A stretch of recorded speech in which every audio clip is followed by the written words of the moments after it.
तेलंगणा सरकारनं राज्यातील शेतकऱ्यांसाठी 31,000 कोटीचं कर्जमाफी जाहीर केली आहे. या योजनेअंतर्गत तेलंगणातल्या शेतकऱ्यांचं 2 लाख रुपयांपर्यंतचं कर्ज माफ केलं जाणार आहे. तेलंगणा सरकारच्या या निर्णयानंतर महाराष्ट्रातही शेतकरी कर्जमाफीची चर्चा सुरू झाली आहे. तेलंगणाप्रमाणे महाराष्ट्र सरकारनेही शेतकऱ्यांना कर्जमाफी द्यावी अशी मागणी शेती प्रश्नावर काम करणाऱ्या संघटनांनी केली आहे.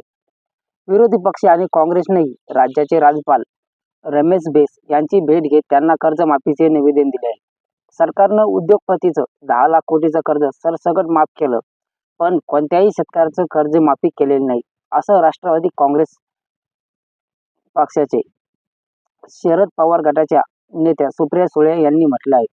कर्जमाफीच्या मुद्द्यावर बोलताना महाराष्ट्र सरकार शेतकरी कर्जमाफीबाबत सहानुभूतीपूर्वक असल्याचं शिंदे सरकारनं यांनी मंत्र्यानं